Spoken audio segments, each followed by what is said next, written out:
It's exactly 3:14 in the morning when the phone vibrates.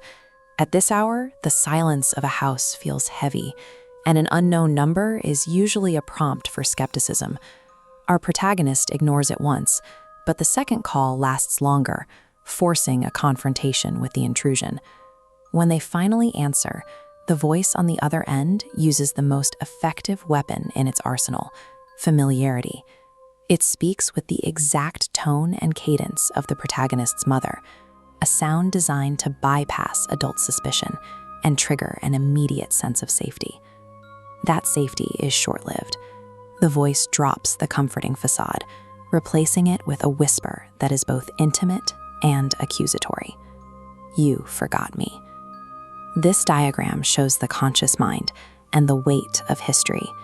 Survivor's guilt, the dark mass, applies upward pressure against the boundary of everyday awareness. This is the incubation period. Ignored trauma gains density, creating stress fractures in the mind's defenses, eventually shattering the boundary. The horror is rooted in the realization that the intruder didn't break in from the outside.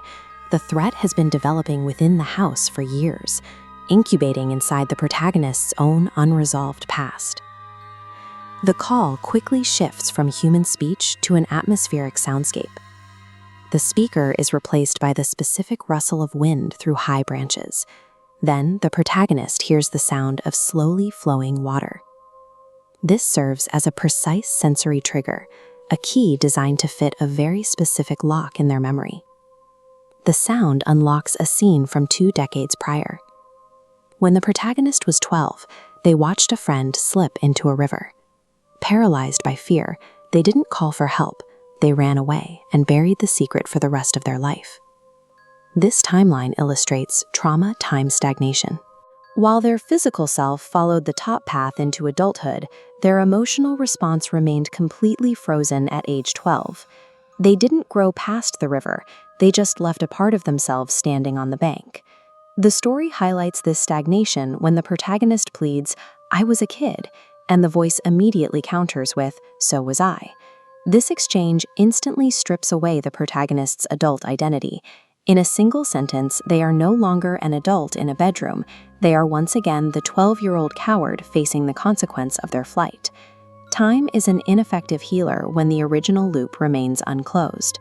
The ghost is inescapable because he has weaponized the protagonist's emotional arrested development. The haunting manifests physically as cold water begins seeping over the protagonist's feet, spreading across the bedroom floor and soaking into the rug. This flood functions as a visceral metaphor for a severe panic attack.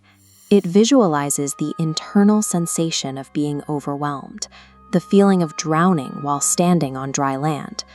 When the bedroom walls suddenly vanish, it marks the total failure of the protagonist's mental compartmentalization. The barriers they built to separate then from now have finally collapsed. Reality is replaced by the original sin.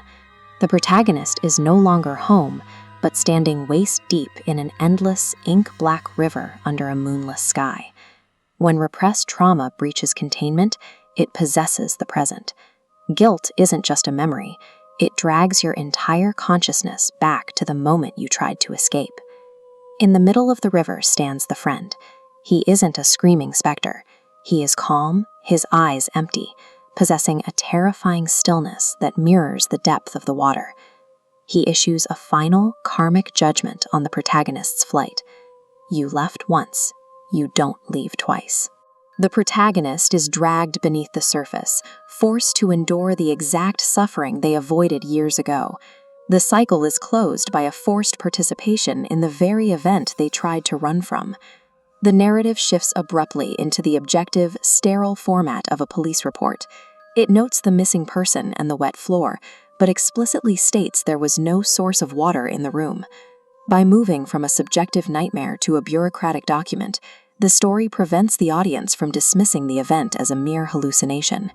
The physical evidence forces an acceptance of the haunting as a literal, terminal event. The report ends with the caller ID listed as unknown, and the status as still calling.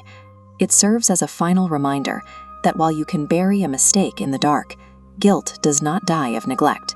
It simply waits for you to answer.